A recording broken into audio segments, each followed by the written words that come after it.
Tonight we have one of those people who are fighting on the front lines to save our world's most iconic species. He's the North American Regional Director for the International Fund for Animal Welfare. He currently serves on the board of directors of the Jaguar Conservation Fund, the steering committee for the Iucn Taper Specialist Group, and serves as a special advisor to the Grace Gorilla Sanctuary. He is the founder and board co-chair of the Emerging Wildlife Conservation Leaders Program, which mentors young leaders and up-and-coming leaders in the wildlife field. And he's also the co-author of the award-winning book, Wildlife Heroes. This is actually the second trip that he's making to Iowa in 2 years, as he was one of our keynote speakers for the Zoos and Aquariums Committing to Conservation Conference we had right here in Des Moines in 2013. It's my pleasure to introduce to you my friend, Jeffrey Flocken. Thank you, Jesse, for the very nice introduction, and I want to thank very much this zoo for inviting me to be here, and also to congratulate you for pushing conservation as part of your mission and making it something that's a core value for the zoo.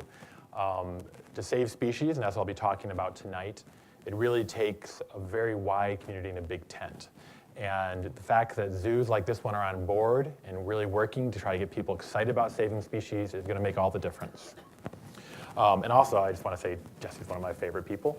I met her like a year and a half ago, and I was so impressed by her. And she mentioned the Emerging Wildlife Conservation Leaders initiative that I started about 12 years ago, and it's a highly competitive group, and we have about 20 spaces every 2 years available, and she was one of 20 people who got picked out of over 250 applicants just a couple months ago. So congratulations, Jessie. Very cool. She is one of those people that will be out there saving animals and that we couldn't be more thankful for. But I'm here to talk about butts. Big butts.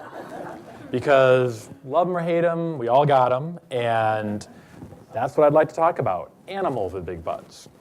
I'm here today talking about particularly animals that I'm working to save, the big giants. And I'm working with my organization and other people like the folks here at the Blank Park Zoo for these critters that everyone loves. They are the animals with the big behinds, with the full, vibrant tails, strong Roman noses, great teeth, flowing hair, killer smiles, broad shoulders, long legs, and of course, a huge rack. And more specifically today, I'll be talking about lions, elephants, and polar bears, and how US laws and policies can help to save them from extinction. But first, you're probably wondering, who is this creepy guy obsessing on animals? As I mentioned in the introduction, I'm the North American Regional Director for the International Fund for Animal Welfare. I've been doing wildlife conservation for over 20 years, and I'm an unabashed fan of big animals. The charismatic megafauna is the technical term that people use. The bigger and the more charismatic, the better. I got my start in wildlife conservation studying one of the tallest of the terrestrial mammals when I got a scholarship to do research in Africa on giraffes while getting my undergraduate degree from the University of Michigan. And while it was an incredible experience, getting up at 4 a.m. every morning and going out and basically watching these guys chew leaves for 14-hour stretches with doing nothing else besides pooping now and then, and being covered by ants and bugs in the blazing heat every day, week after week, I decided that probably wasn't my approach that I was going to have to take for my life. Instead, I went back and decided to do policy and to really see how I could try to help change things for animals in a way through law or through making laws that will make a difference. So after I switched paths, I went for a few years to law school, and right afterwards I thought, okay, I'm going to leave school and I'm going to go out and work on the coolest, biggest animal I could find. And it ended up being a dwarf wedge mussel. Not exactly a sexy beast, I know, but dwarf wedge mussels and other freshwater mussels in trouble, so I was working in the Great Lakes, negotiating with different state agencies, trying to get them improved water quality standards. Eventually, I ended up in Washington, D.C., and I moved on to bigger things, literally. I worked on a documentary on tigers for the TBS channel, and then things snowballed, and I found myself drafting laws in Australia to protect koalas and working with landowners in South America to try to protect jaguars and preserve corridors for their habitat. Also, working on tapirs, a species that many people don't know, and we were just talking about in the front row, and one of my favorite animals found in Central and South America, as well as in parts of Southeast Asia, trying to come up with publicity packets and educational materials to try to tell people more about this animal, which is one of the many big-butted species that are disappearing today. And then I ended up getting hired by the US government to work on international species that are found of value, in particular looking at elephants, rhinos, tigers, great apes, marine turtles, and species of Latin America. Then about 8 years ago, I got a call from the International Fund for Animal Welfare, and they invited me to come work for them. And I took the job, and I love it. I couldn't be happier. Every day I get to work on saving species. And in particular, I like their philosophy. They combine the ethic of wildlife conservation with animal welfare. And what that means is we work on the big picture, saving whole populations and species and habitat, but also we worry about individuals. So if a herd of elephants is coming into conflict with villagers in Africa, we'll move 60 elephants rather than cull them or take lethal action because we are concerned about individuals as well as whole populations. And that sits really well with my philosophy and my approach to helping animals. And best of all, at IFAW, they love the big guys like I do, the charismatic megafauna, the big giants of the earth. And these are the ones that I work every day to try to do whatever I can to save. They're also a group amongst the most imperiled of species on our planet, which is horrible. And it's also really stiff competition, which makes it worse. It's believed that 1/3 of all reef-building corals, sharks and rays, and freshwater mollusks are on their way to extinction right now. And that includes that beautiful, adorable dwarf wedge mussel I showed you earlier. Along with them, 1/4 of all mammals, 1/5 of all reptiles, and 1/6 of all birds are imperiled with extinction. Last September, World Wildlife Fund announced that the world had lost more than half its wildlife in just the last 40 years. Using data collected between 1970 and 2010, they broke down the decline by the loss of 3/4 of all freshwater species and a little less than half of all terrestrial and marine species, equaling a 53% decline over those 4 decades. These scientists attributed the loss to 2 core factors, one being habitat loss, degradation, and change, and the other being human exploitation, directly killing animals for sport, for food, for luxury items, whatever it may be. That was followed by threats from climate change, from pollution, from invasive species, and from disease. More recently, 4 weeks ago, Science Journal published an article announcing that the oceans are on the verge of a major extinction crisis, an event which is happening because of unprecedented human-caused damage to oceans and the animals within them. So what does this all mean? Naysayers will frequently say that extinction is natural and always ongoing. And that's true, but it's misleading. Extinction in normal periods is very rare. It's called background extinction rates. And scientists have done the math. In a normal situation, with the most studied group of mammals, and that's what we know the most about, they believe about 1 mammal goes extinct every 700 years. And that's about equal to 1 every 24 human generations. This is opposed to a mass extinction, where substantial biodiversity losses occur rapidly in global rate, both in scope and extent. There have only been 5 examples of mass extinctions that we know of on this planet. That said, many scientists today believe that we are entering a 6th planet-wide extinction. The big difference this time, though, is that it's being driven entirely by human factors. In addition to the big 5 mass extinctions, there have been other documented periods of extinction waves on our planet. As I mentioned before, tonight I'm going to be talking about the big-butted animals and about how we're currently facing crises for them today. But the truth is, this is not the first time that nature's big boys have been faced with extinction. Around 1,300 years ago, the planet experienced a wave of extinctions that is known as the Megafon Extinctions. And while not one of the 5 big mass extinctions, it's particularly relevant to today's crisis because it had 2 things in common. It was targeted at the giants, the largest remaining species on the planet, and at the same time, it appears to have been caused by the spread of humans, just like today. Now, mind you, I'm not talking about dinosaurs. Dinosaurs were first found on the Earth they disappeared from the Earth about 65 million years ago. And the fossil records say that humans showed up about 2.5 million years ago. So that's over 60 million years between those 2 species. But at the same time, these are legendary giants that are relative to many species still alive today. And that's another reason why it doesn't qualify as a mass extinction, because there are still members from those taxonomic families that are still on the planet today. In mass extinctions, it tends to wipe out the entire family lines.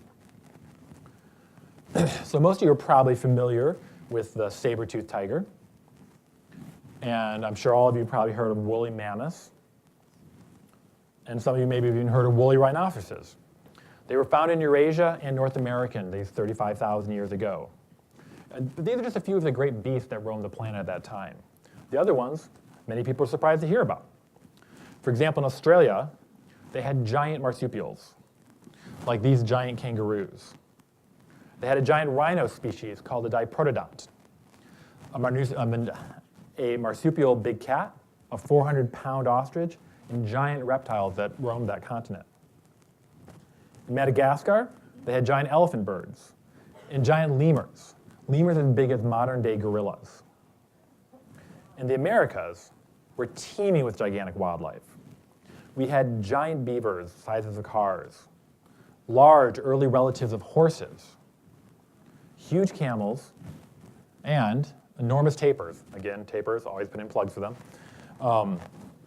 And what many people have heard of, monstrous giant ground sloths that were as big as trees.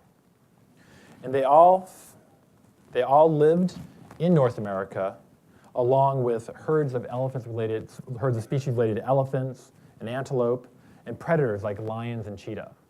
So if you were asked, folks, does anyone here think that there were ever cheetahs here in North America and the West? And there were. There were cheetahs and rhinos and all sorts of species that nobody connotates with here. Scientist Jared Diamond theorized that the American West probably looked a lot like African savannas of today. Great herds covering the plains and shadowed by mighty predators. Unfortunately, none of these species survived into the future. And that's because this same cohort of big-butted creatures had the misfortune of being on Earth at the same time that mankind was evolving over on the continent of Africa. Humans are thought to have first left Africa and Eurasia and moved toward Australia and Papua New Guinea about 35,000 years ago. This coincides with the disappearance of the giant kangaroos that I mentioned, and the giant reptiles, and the diprotodonts, and the other huge mammals of that continent. As a result, today, kangaroos are the largest land mammal left in that region, at a measly 100 pounds. Soon after migrating to the Pacific Island region, fossil records showed that humans moved into deeper, colder parts of Eurasia. At the same time, woolly mammoths and woolly rhino disappeared. And finally was expansion into the Americas, and that was anywhere between 35,000 and 15,000 years ago. At that time, all the giants that I've been talking about, the giant tapirs and horses and cheetahs, all disappeared from North America. And that was between 17,000 and 12,000 years ago. Again, right at the same time that humans showed up. So today, for large mammals on the New World, we have the tapirs, which are the largest land mammal in South America, which is about the size of a small rhino.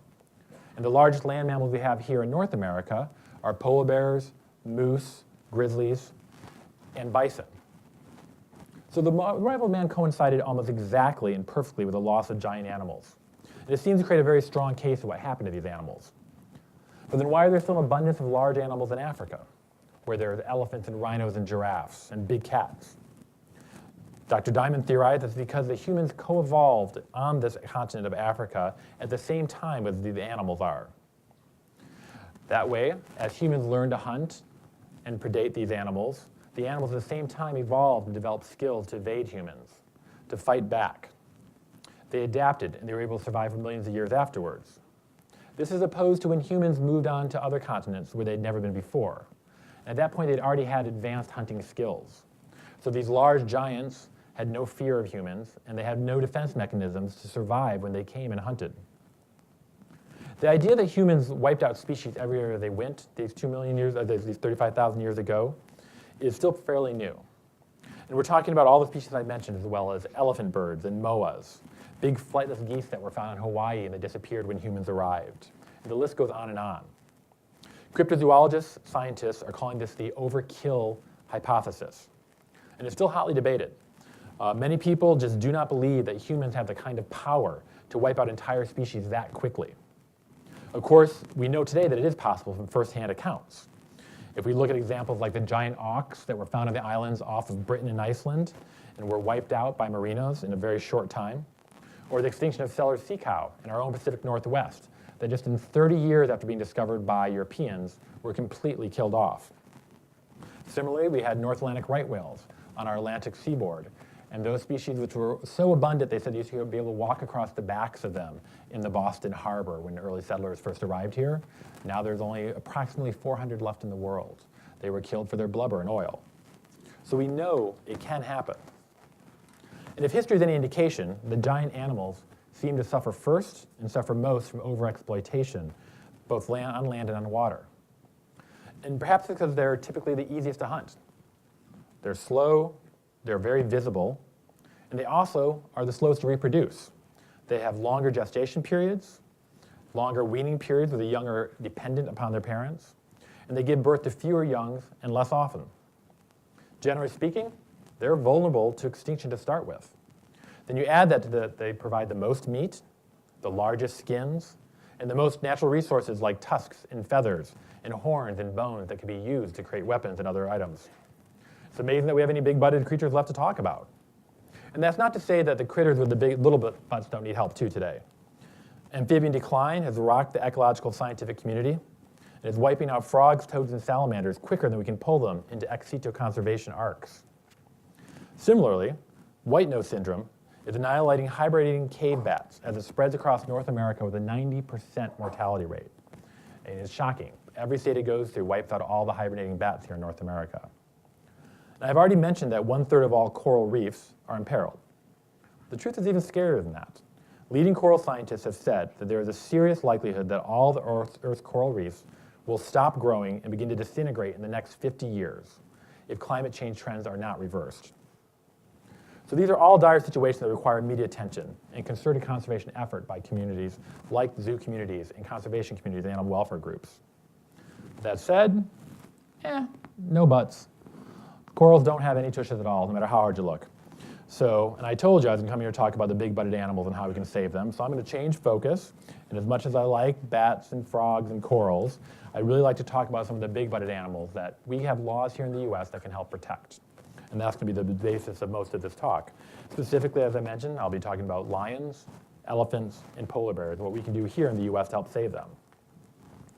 Because unlike the spread of fungus that is wiping out amphibians and bats, or rising temperatures and acidity levels in the oceans that are killing corals, we can readily address one of the things killing those great giants that I'll be talking about today. What's killing these animals is us, directly, through wildlife trade and through exploitation. It's not a causation effect situation with rippling out. It's a direct exploitation. It's not like the unintended spread of disease. It's not like invasive species which come in through cargo holds or latch onto clothes and are brought from one area to another where they're not supposed to be. We are killing these giants violently, with guns, with machetes and spears. We're leaving orphans after the parents are killed in the jungles and the tundra. And we're killing young animals for sport before they even pass along their genetic strength to the next generation. And when I say we, I'm talking about humankind. That said, Americans have a very important role in this. Not only as a world power, having tremendous influence over other consuming and range countries, but also as a global leader, setting an example for other nations, and as an endpoint consumer of products and an active participant in many different ways these giants are being directly exploited. The US is thought to be the second largest consumer in the world of wildlife products, only behind China. And that's both legal and illegal products combined. This is not surprising if you consider that the US is the richest country on Earth, with hundreds of millions of citizens and vast amounts of disposable income. On the other hand, we have also enacted some of the strongest laws in the world to protect wildlife.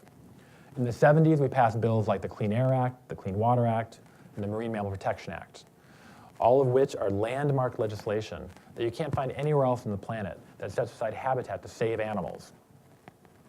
But perhaps most significant, and by far the most divisive environmental law in the US, is the US Endangered Species Act. And I put up a picture of wolf puppies here because they kind of tend to be at the very heart of the struggle that's going on over the Endangered Species Act.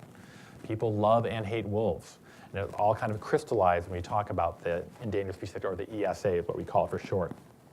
The ESA was passed in 1973 under a Republican administration, and it's designed to stop species from going extinct by Americans. It currently has 2,217 different plants and animals listed on it. and they're listed either as endangered or threatened. And it's one of the strongest environmental laws in the world. It lists species imperiled by threat, and it can be any threat.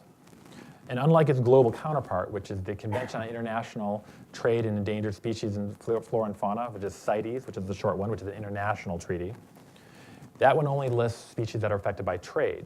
And that one affects about 30,000 listed species. The other analogous listing system is the Iucn Red List, which looks at all threats and all species, and that has about 45,000 species listed globally. So if you think about it, there's only about 2,000 listed here for the US Endangered Species Act, and these other lists have 30,000 or 45,000. Seems like a much more manageable number. And the ESA has two categories, things that are listed as endangered or threatened. And they define endangered as endangered becoming extinct in all or a significant part of their range. Threatened is a little bit looser standard, and it's likely to become endangered in a foreseeable future in all significant portions of its range. So I know this is all kind of boring policy talk, but these words are really important. Not only just because I'm a lawyer, but also because this is how we figure out if these species will qualify for protection under the Endangered Species Act. And so the act itself, why do people hate it? Why do people love it? It's because it's so strong. Every government agency in the US must comply with the Endangered Species Act before they take an action that might lead to the harm of an endangered species on that list. And while it allows for some economic considerations during implementation, lists themselves are based solely on the best available science. So it's setting a very high bar here, saying that we have to use the best science. We can't have politics influencing whether a species is listed or not, and we can't have businesses and economics determining that. And for that reason, it's reviled by developers and businesses that perceive it as limiting economic growth.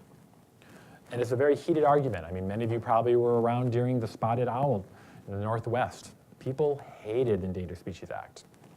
And that animal was blamed for it. It became an icon for the whole controversy surrounding whether we should set aside land to save species or if we should allow for economic growth. Listing a species, either domestic or foreign, and they have the ability to list foreign species on Endangered Species Act, is a pain in the rear. I've done it now several times. I've been involved in 3 different attempts to list species, and I have 2 that I'm in the progress with right now. The act itself, the Endangered Species Act, is very short, just 43 pages. The petition to list a species is about 100 pages, followed by another 100 pages of appendices and additions. And it's very dense scientific and trade data that has to be analyzed in ways that has probably never been analyzed before. It's hard to do. It takes years to prepare a really good petition to list a species as endangered. Additionally, once it gets filed, it takes forever to get the actual conclusion. In December 2009, myself and some colleagues wrote a petition to list the 2 northernmost species of Canadian caribou as as endangered, the Dolphin Union and the Peary populations. Now, these 2 populations are on the brink of extinction due to climate change. Like, it's very unlikely that we'll even be able to turn this around because it's a very hard situation. They're the northernmost reindeer found in the world. When you think of Santa's reindeer, they typically say these are the ones because they're found in the most northern area. So that was in 2009 we filed that petition. It's now 2015, 5 years and 3 months later, and there still has been no decision on whether to list a species or not. Not because they're debating it, just because they haven't gotten around to it. It clearly meets the definition. There's no doubt about it, this species needs to be listed.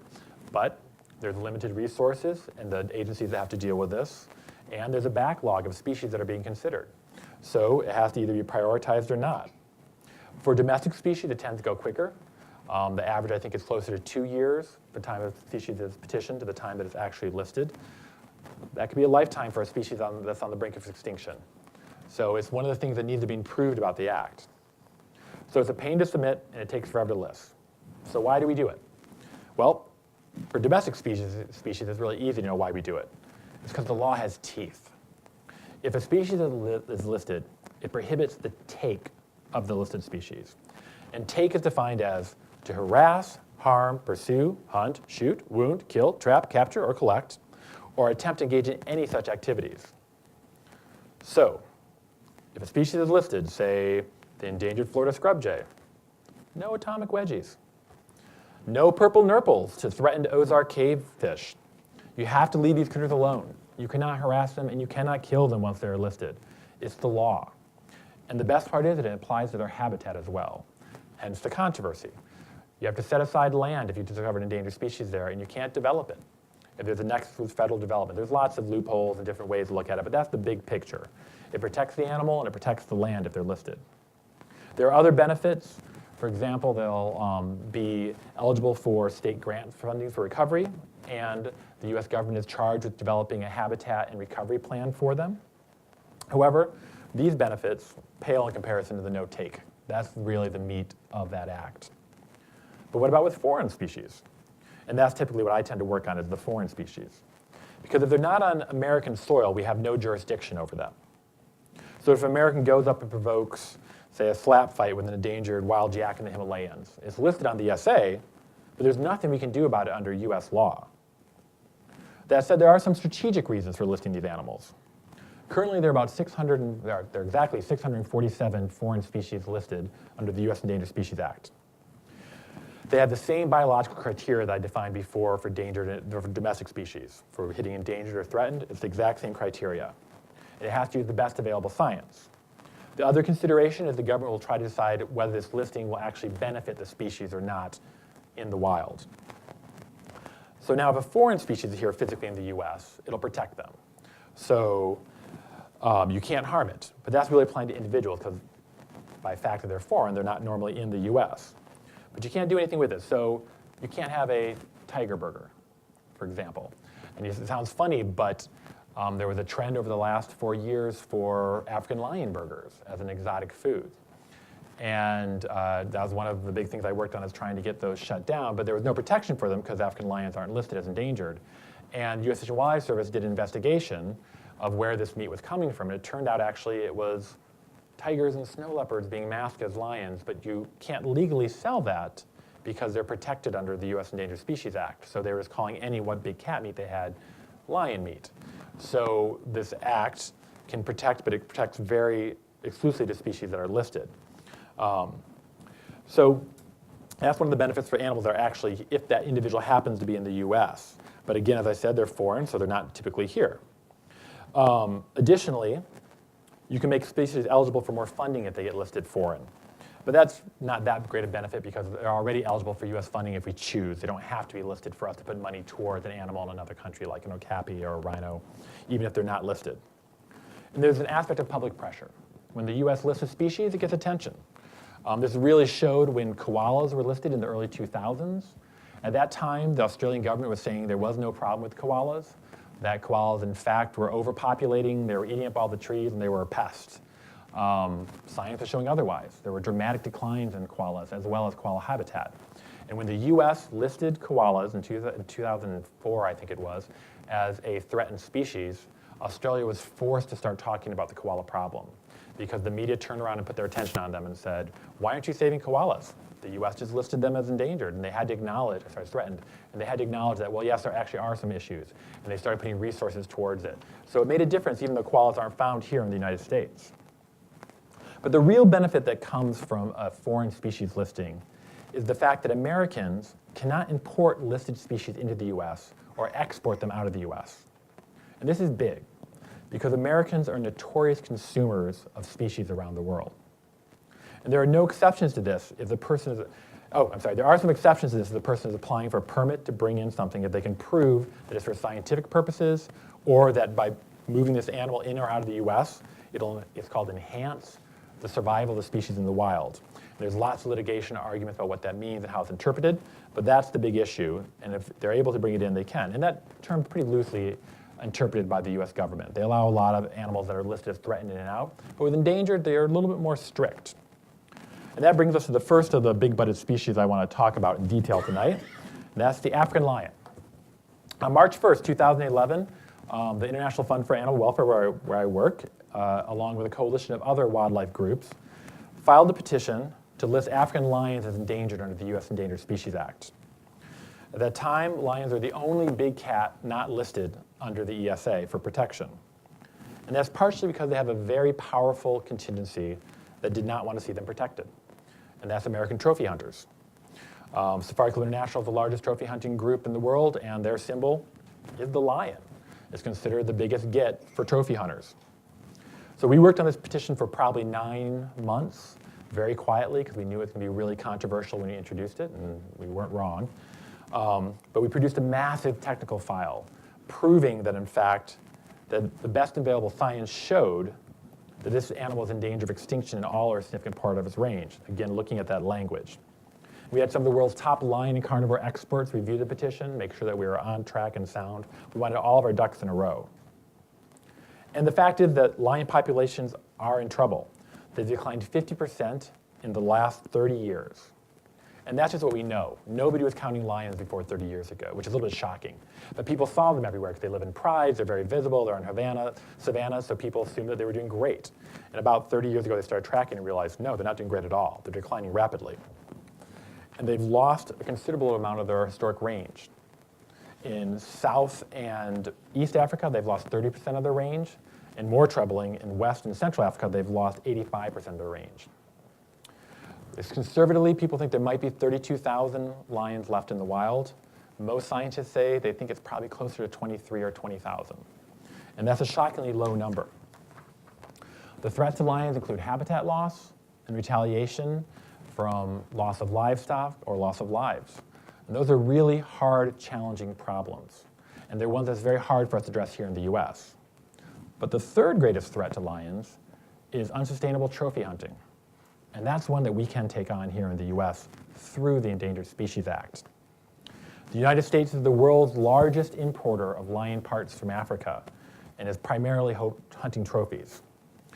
We've imported parts from at least 3,600 wild lions between 1999 and 2008, which was when the data was available before the petition was filed, which was 64% of the entire world imports on lions. So our country alone was taking in 60% of lions being killed for sport in Africa. And that's upwards to 400 to 500 trophies annually by the end of that decade that we had the data available for. We also found that same decade that 12 of the 16 countries where these were coming out of were unsustainably allowing these lions to be hunted based on their own data. And despite significant continuing decline in lion population, size, and range, the number imported to the United States was increasing. In 2008, wild-sourced lion trophy imports to the United States was greater than any other year in the previous decade, and more than twice the number in 1999. And there are other big red flags as well. We saw that the U.S. Fish and Wildlife Service had been granting permits for trophies of 2-year-old lions that had been killed and hunted for sport. Hunters were reporting that they couldn't find lions when they went out on these hunts that they'd already paid for in advance, that the population had declined at that point.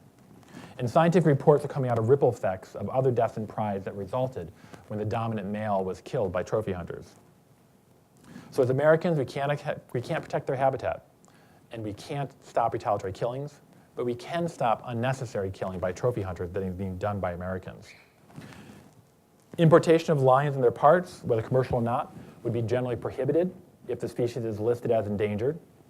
And just by filing the petition, we were able to heighten awareness of the crisis, which at that point people really weren't talking about what was going on with lions. The immediate benefits when we filed it included international attention on the crisis. We were able to go out and talk on international networks, on television shows, radios, magazines. Everybody started talking about lions and what was going on. We had more support directed towards lion conservation. Governments and non-government organizations, now that they realized there's a problem, started saying, well, what can we do? How can we start addressing some of these issues, including the habitat loss and the conflict, not just the unsustainable trophy hunting. And it also put the fear of God into the hunting community. What happened immediately after we filed the petition is we saw that the hunting community stepped up and said, okay, let's go out and show that this can be done sustainably. And they started working with some of these countries where they weren't doing it sustainably and trying to show management systems that could, in fact, hopefully be done sustainably. So that was an immediate benefit. They were immediately within, honestly, 3 months of the petition being filed, suddenly Safari Club International was sponsoring lion conservation workshops all over Africa. Now, I don't necessarily agree with the reason they did it, but I was glad they did it. And if they could improve the trophy hunting so it could be done in a way that wasn't wiping out entire prides or causing declines in the species, then I think they should be trying to do that. And it also reflected truer wishes of Americans better. When I talk to individuals about the fact that we were trying to get lions listed under the U.S. Endangered Species Act, I always get one of two reactions. The first is usually, what? Lions can be hunted? I thought they were already protected. And the second one, which is always a little more puzzling, is, what? Lions are fine. My neighbor went hunting in Africa and killed a lion. He said there's no problems there.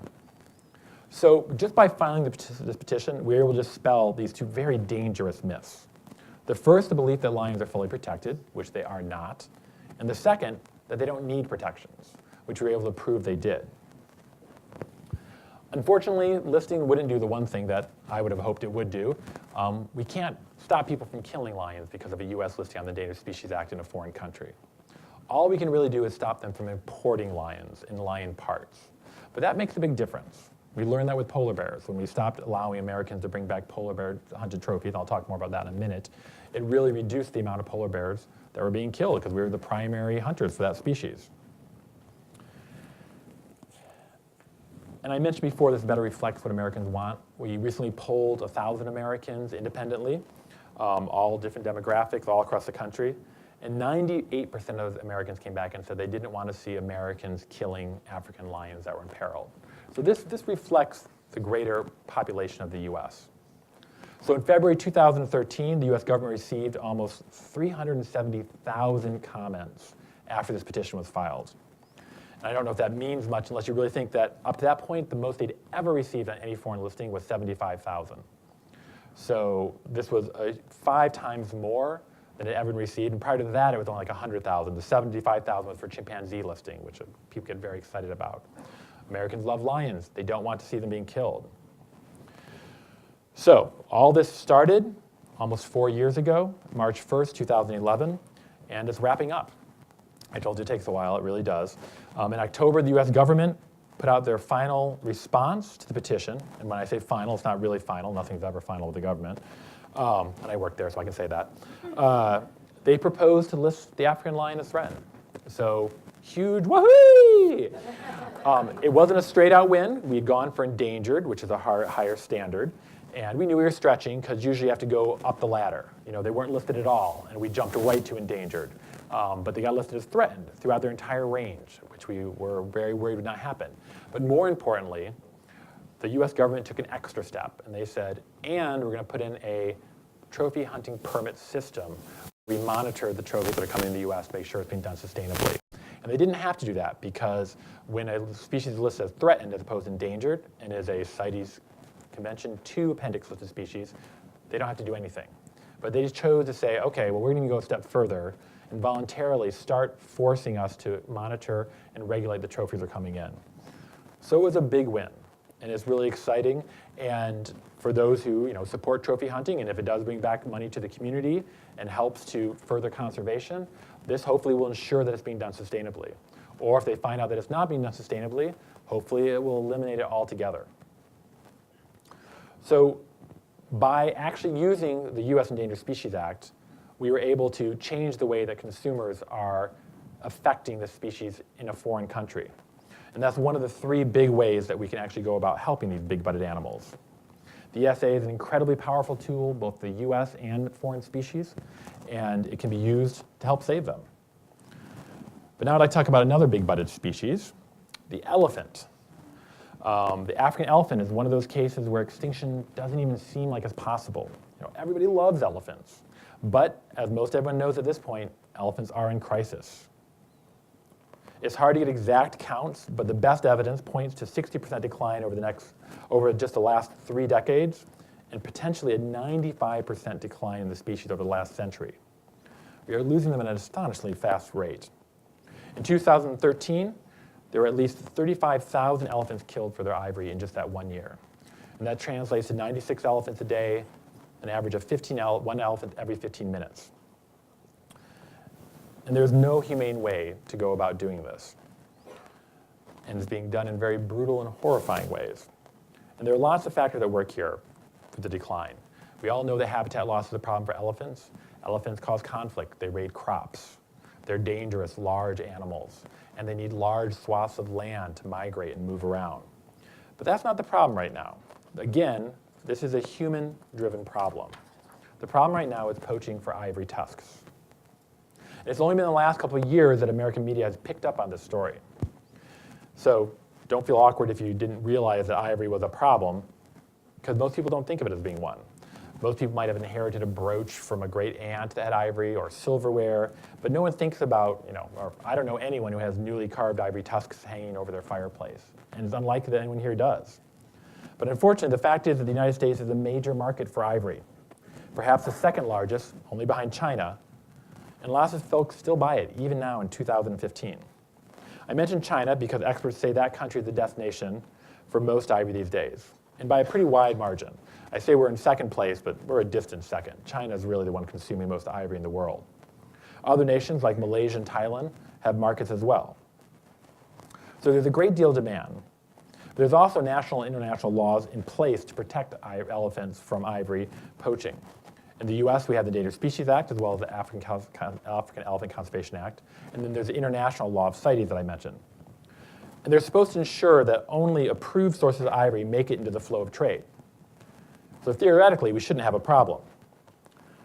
But we do have a situation here because these laws are lacking in enforcement, including here in the US, where most people still don't know that it's actually illegal to buy ivory sometimes and legal other times the way the laws currently stand.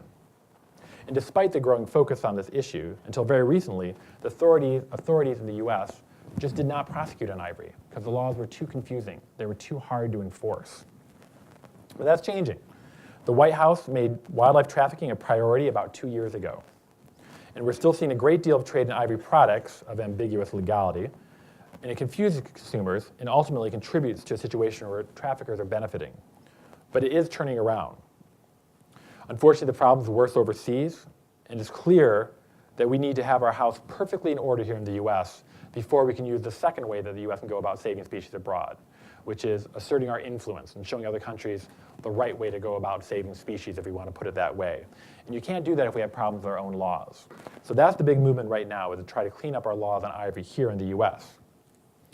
The Endangered Species Act and the African Elephant Conservation Act both give us opportunities to do this, but it's still going to take some political will.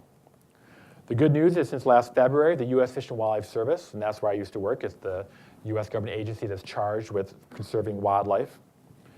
We've closed a number of the loopholes in U.S. laws. We've cut off the main conduit for illegal imports by banning all commercial shipments of ivory into and out of the U.S. We put the burden of proof on the seller of ivory to show that the product is old ivory. Up to now, if a law enforcement officer comes across a shipment of ivory in the U.S., they have to prove that it was newly poached ivory, which is impossible to do without tremendous amounts of money to do DNA core sampling. And they put restrictions on interstate and intrastate trade. And they've even done a destruction of seized ivory. I don't know if any of you guys saw it in the news. It was about a year ago in November where the US government very publicly crushed 6 tons of ivory that they had in storehouses that had been seized. And it was a huge news spectacle. And the US government stood up and said, this is our commitment to saving elephants. Ivory should have no value. And the best part of that is, in the next 8 months, maybe 10 other countries followed suit and crushed piles of ivory. And if you really want to see the kind of influence that the US can have, China, who we're frequently at odds with and very competitive with, 2 months after we crushed 6 tons of ivory, they crushed 6.1 tons of ivory. And it was a statement that they're going to keep up with us on conservation. So the sooner we close our own ivory loopholes, the sooner hopefully they do as well. And I'll say it's looking good in China. We're hearing good things, that there is a commitment. It's very quiet and underground, and there are certain ways it's going to have to be going about. My organization has an office in Beijing with all national Chinese employees, and they feel that things are moving in the right direction, that they will be able to turn the corner on the Chinese demand and have the government stop the current sales of ivory, which is legal there. But the US needs to work first. We really do need to follow through on our commitment to help stop the sale of ivory in the US. Unfortunately, the Fish and Wildlife Service has gotten a significant amount of pushback from various interest groups who are invested in the old system, and has led to delay in finalizing these new rules. They were supposed to come out last June. We're still waiting for them to come out for public comment. And it's kept things fuzzier than they need to be. So we need to keep a constant drumbeat to show the administration how much support they have for these laws. Just this week, Congress introduced 2 bills that are meant to say the administration can't do anything to further stop sales of ivory. That's on one of the big issues that the new Congress leadership has said that they don't want to see ivory outlawed. They want to see ivory continue to be available for sale here in the US. So there is a lot of pushback. And it's coming from the National Rifle Association. The NRA has come out against these ivory regulations. And it's a combination because it will impact trophy hunting of elephants and because there are pistols with ivory handles that won't be able to be sold. So the administration, we're hoping, will stand strong. It's likely there will be a comment period coming up in the next 3 months, and I'm sure that Jesse will be talking with you all in the zoo and showing you what you can do to weigh in on this and keep the administration to stand behind their promise to stop the sales of ivory in the US. And if we do that, China will respond. I feel very, very confident that if we really do not water down these proposed laws, China will, in fact, hopefully do the same thing. And unlike the US, there's a different culture there. And we've done a lot of polling of Chinese citizens and asked them, what will it take for you not to buy ivory? And the majority of them have said, it's if the government bans it. And that's part of their culture. Shark fin soup has been a big issue in China, consumption, and it was very much being driven by government, who would serve it at large banquets. And they would use shark fin soup as a status item, much like ivory is being perceived today. Well, recently the the government of China said they will no longer serve shark fin soup in ceremonies. And immediately the demand for it plummeted because the Chinese people saw this and said, if our government won't do it as a showing of austerity, we won't buy it and serve it either. So we're hoping ivory will be the next one.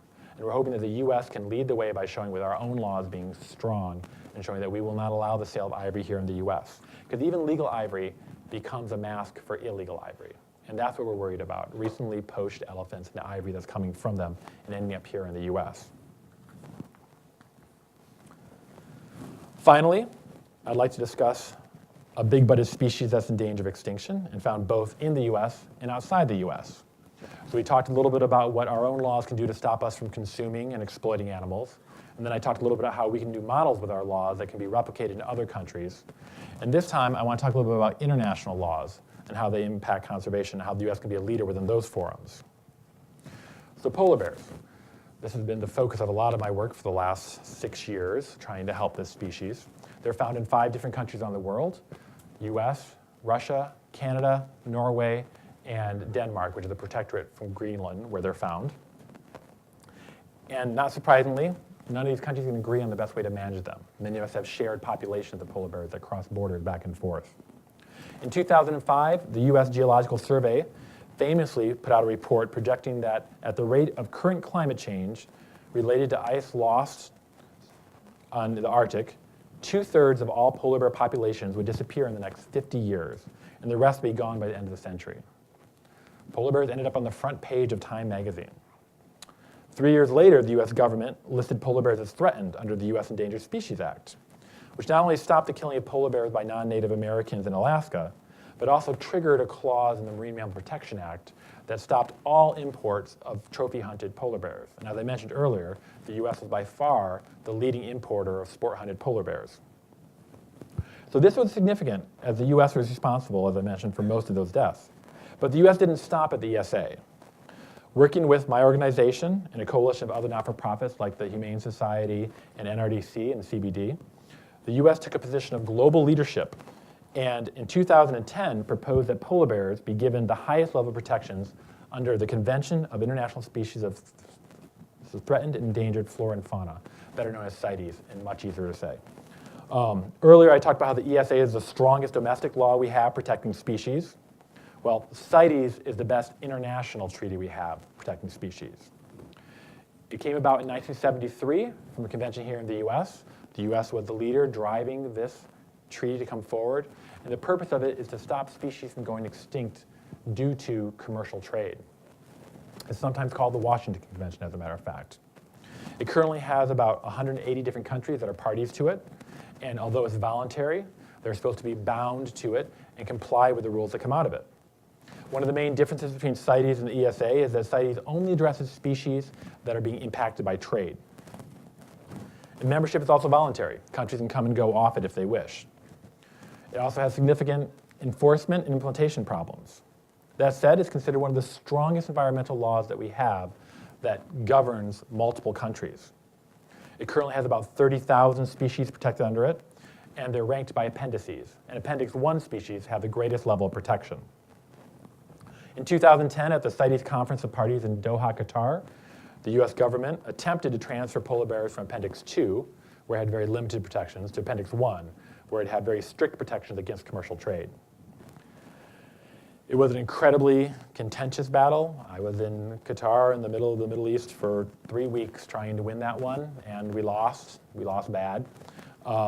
It was very, very contentious, and Canada fought us tooth and nail. Canada has a thriving trade in skins and trophies, and they did not want to see that impacted. So we lost, and we lost pretty soundly, unfortunately. In 2013, the most recent convention of the parties when they all get together, again, this happened in Bangkok, Thailand. The US tried to transfer the species. But this time we had the support of another range country, which made a big difference. Russia. Russia, who we aren't always friends with on the international stage, stepped forward and said that they wanted to help protect species with us, in particular polar bears. Putin is a big fan of the big animals. You've probably seen him running around with his shirt off, wrestling leopards and all sorts of weird stuff. Well, he loves polar bears. So they stepped forward and said that they wanted to see the species protected internationally from trade. But once again, Canada fought the listing. And this time they really emphasized the economic hardship that stopping the trade would have on their indigenous people. And that's a hard argument to make. You know, indigenous people have been put upon throughout the world, not just here in the US, but all over. And saying that we're taking away a source of income is a very hard thing to argue in a public forum. Interestingly, though, there was even a stronger case to be made at this conference than the last one, because all those projections made in 2005 about ice loss and summer ice retreating actually were being far exceeded.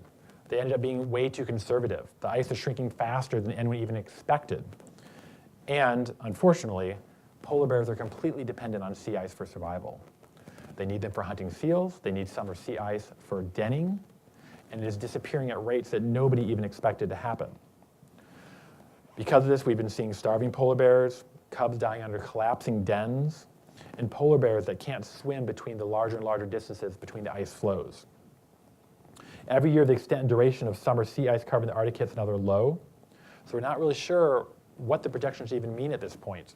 That 2/3 gone in 50 years could be actually far too conservative. But despite this scenario, we lost again. And it was, again, a very ugly fight. On the other hand, we should all be very proud of the US, because our representatives in the US government stood up and they fought hard. And they made impassioned speeches, and they ran around and they lobbied the other countries. And along with the support of all the NGOs that were there, we tried our hardest to win that one. So we have another chance. The next CITES COP is going to be in 2016 in South Africa. And right now, the US government is saying that they're willing to go again, that they're willing to stand up for polar bears. And Russia has said that they're willing to as well. Now, I don't know what's going to happen in the next 2 years between 2016 and now. You know, something could change, but they're giving every signal that they want to make this better. The European Union was the biggest problem, honestly. We lost because the EU decided to vote against it. Just there were politics involved. And we're hoping that we can convince the EU to support us. And they're a voting bloc. Every country in the EU votes as one, the same way, although they each count at the different countries. So they actually have like 23 votes. And it's enough to sway the battle on this. So we can get the EU to come along to our side. It won't matter if Canada disagrees. We could win this. And I feel confident that we can. Unfortunately, the situation has gotten worse. So we even have a stronger case than we had 2 years ago. In our minds, polar bears clearly meet the CITES criteria for Appendix 1. As they're affected by trade, which is a low standard, they just have to be affected, and they're threatened with extinction. And unfortunately, trade has increased. It's gone up 375% for the amount of polar bears available at auction houses in Canada during the period that we were able to get the data for. And the price tags have gone up as well. And this is due to the fact that scarcity elicits buying spurs. We've seen it again and again. When animals get rarer, people start trying to get them and collect them and have them and their products so they'll be more valuable after extinction. It's called bank camp extinction. It's a horrible thing, but it's a reality. I don't know if you guys saw the big controversy about the black rhino hunt. Dallas Safari Club auctioned off the right to kill one of the last black rhinos in the wild. There's only 5,000 left, and they had an American buyer who paid $350,000 for that opportunity. Now, they said it was in the name of conservation, that the money would go towards conservation. It's murky, though. You're putting a price tag on the head of a species that's being killed already for a price tag. Are we just shifting the economics from the horn to the trophy? It's a very slippery slope when you get into these kind of debates. And scarcity increases value. In Canada, there are about 15,000 of the remaining 20,000 polar bears, and an estimated 441 are killed to feed the international polar bear trade. And this is coupled with the big threat that's driving their extinction, which is climate change. But this is a threat that can be easily addressed. We just have to win at CITES. And that will then stop the international trade in skins. It'll pull back the trade on trophies. It'll enable us to take care of an easy threat that can be dealt with, unlike climate change, which we're going to have to deal with sooner or later, but it's a much more difficult problem to wrap our head around. So the US has the opportunity to be the world leader. If you watch in the next year, I suspect you'll hear that either they'll be standing up for it or not. And then when the conference happens and the vote happens, it makes international news. People want to know what's happening with polar bears because they are one of those beloved big-butted species. So I mentioned at the beginning of the presentation that there are 3 ways the US can help. Working on saving these big giants, the last ones that are being exploited towards extinction. The first one is by enacting strong laws and sticking with them. The Endangered Species Act. Currently, it's under attack. You should all be hopefully watching what's happening, watching what Congress is doing, watching what your representatives, how they vote. Like I said, there were 2 bills this week that were just introduced to go against Ivory. There have been like 6 in the last 2 weeks introduced to try to undermine the Endangered Species Act, to take away its power and its authority. That is a big issue for the new leadership in this Congress to try to get rid of the Endangered Species Act. So you have the power to vote for representatives, to let them know what you care about, what you don't. And the Endangered Species Act can work to help save species, like I mentioned with the African lion in that listing. The second is by setting an example for other countries, cleaning up our own laws, showing larger consumer countries than ours, like China, that in fact that we will make a stand and stop selling and buying ivory here in the US. And lastly, we can show leadership by saving species globally, like what the US has done with polar bears, going to international conventions and making a stand and saying that we want to see the species saved. The US clearly has a role in all these. And there are other species that we need to work to conserve. Rhinos right now are in a crisis that rivals that of the elephants. And whales, they're still being hunted, which is shocking in this day and age that they're partially hunted by Japan, Norway, and Iceland. But the US has stepped up again. They put economic sanctions against Iceland, the country of Iceland, saying that they should not be killing commercial whales. It's against international treaties. And hopefully this will help to make a difference. And it is. We have people on the ground in Iceland who say that when the US says that there are sanctions against them, they listen. So hopefully they'll stop doing it. And that's the big point here, that we can stop needlessly killing these big giants, these big animals that are moving towards extinction, because these threats to them may not be the biggest threats, but they're threats that can readily be addressed. We don't have to exploit for luxury products, for skins, for trophies. We can pull back on those, and if we do that, then we can try to tackle the bigger issues that are more complex, like losing habitat, conflict with local people, climate change.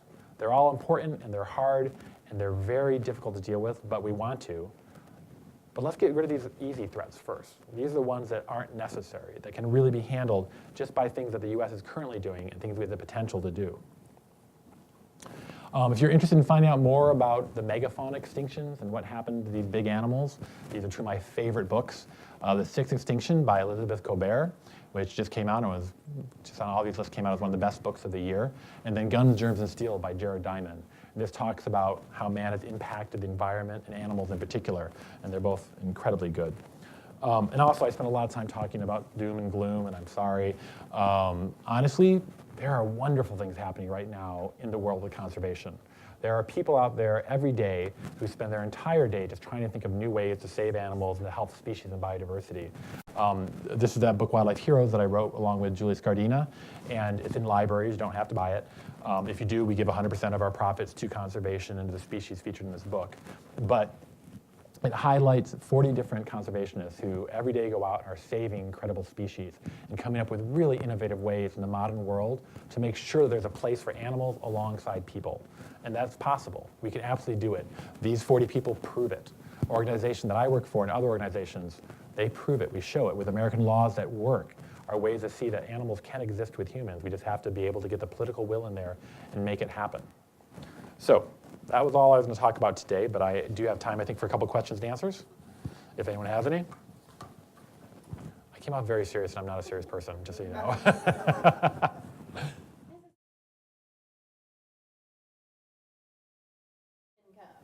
Yep, that's the short-term benefit. We try to talk about that and say, well, if we wipe out polar bears, then nobody can economically benefit from them 50 years from now, 100 years from now.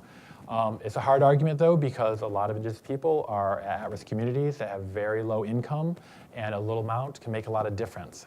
But at the same time, are we willing to sacrifice a species that belongs to the earth, that is part of a natural heritage that we all share? The answer will probably lie in economic incentives, trying to switch from giving, I don't know, maybe subsidies or other ways to earn income that don't involve having to take endangered species. And that's a lot of groups like my own, World Wildlife Fund, et cetera, trying to find the right incentives that enable us to move forward and together. But it's very contentious. And in Canada, there's also a pride element, kind of like Japan with killing whales. They don't tell us what to do with our wildlife. So we have to get around a lot of these cultural issues.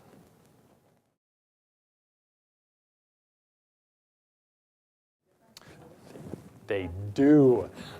So I worked in the US government. I was one of the people who got those different requests. And it is hard to ignore 370,000 comments. When on a typical trophy hunt permit, they get 8. So if they get a response of 370 comments, it's very hard to ignore that. The biggest difference is calling your representatives and knowing that this is an important issue. I'm trying to think, and I would be happy to get back to Jesse, but I'm sure you probably know what your federal representatives and how they vote, your senators and your congresspersons. I'm guessing not great, but I don't know them personally. But if you call enough times, they have enough constituents call, it's their job to represent you. And if you're more active in calling to protect animals than the groups that would rather exploit animals, it's going to be heard. And calls are the best, calls and visits. The petitions, though, are huge because we have that mass numbers.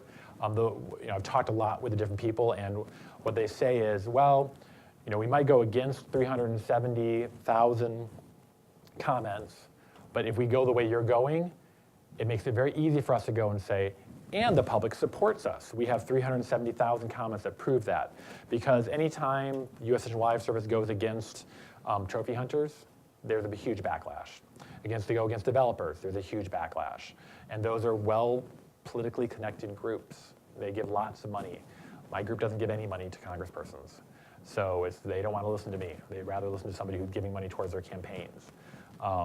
So we have those numbers, and it really does help. It means a lot. Thank you for asking that. And all the big groups have those. If you go to their websites, Iucn has their own group they like, Sierra Club, World Wildlife Fund, Wildlife Conservation Society, my group, IFAW. All you have to do is look for activists. You don't even have to pay usually. You don't have to be a member. It just sends you alerts and tells you when there's an opportunity. And it takes 3 minutes to sign one of those petitions. And then we use those numbers, and we run to the Hill, and we show them to the media and say, the American people want this.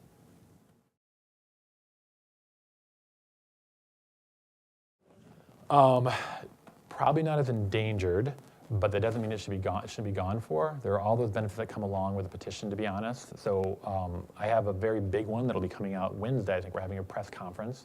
So hopefully you'll make national media. You'll see it. It's one of the species we talked about today that's not listed as endangered. And if it does get listed, or even if it doesn't, it should make national news. And, it's something that gets people talking and thinking. That was a big thing when polar bears were listed. It had 2 effects. One, I think very conscious and conservation-minded hunters, as soon as the petition was filed, and it took 4 years for it to be finished, stopped hunting polar bears. If you realize something's endangered, if you are a conscientious member of the planet, and even if there's a reason that you do trophy hunting, et cetera, the ones that cared and realized that they were endangered and there was a real problem stopped. Unfortunately, also was a rush of ones that wanted to get one of the last, and that's what we're still dealing with, the ramifications of that.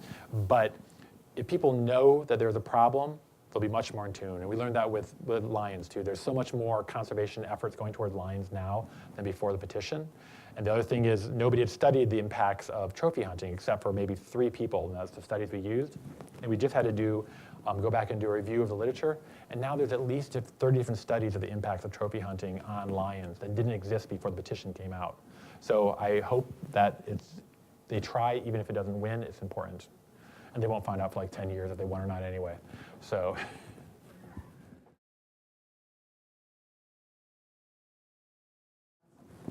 Yeah, that's a great point. And the NRA in particular is a very split constituency, a little bit like the Republican Party right now. There's a lot of different opinions. There's no one person that speaks for it, et cetera. With the NRA, it became very political. It became part of the agenda attacking the current administration.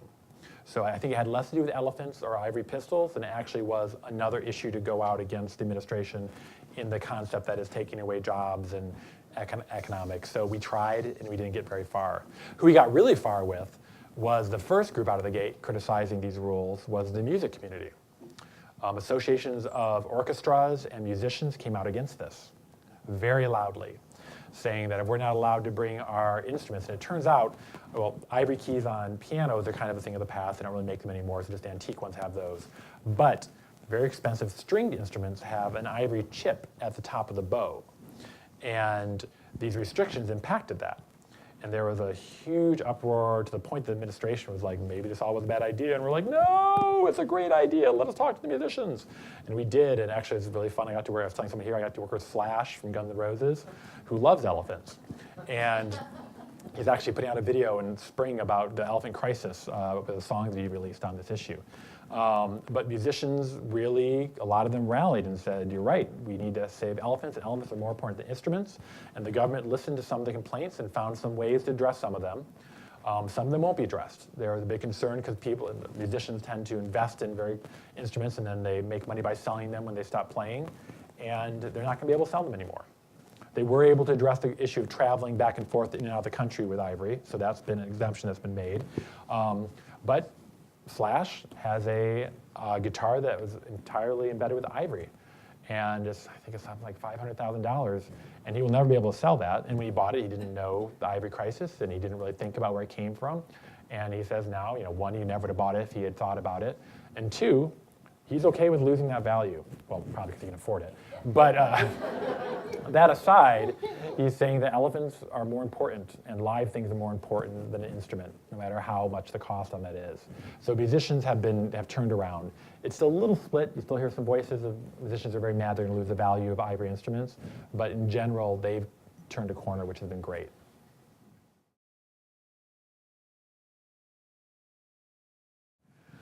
Yeah, I always call it the can of worms, because once you open up a big bill like that in Congress, every single person who has a chip on their shoulder will come in and try to tear it apart, even if there are some good revisions that could be made that could make it more efficient. Obviously, I hate that it takes 5 years to try to come up with a decision about African lions. But I'm so scared of what would happen if they open it up, I would rather have them stay a million miles away from it. And honestly, I think it's like 20 years overdue for reauthorization, and nobody wants to touch it because they're also scared that it'll get torn apart to nothing.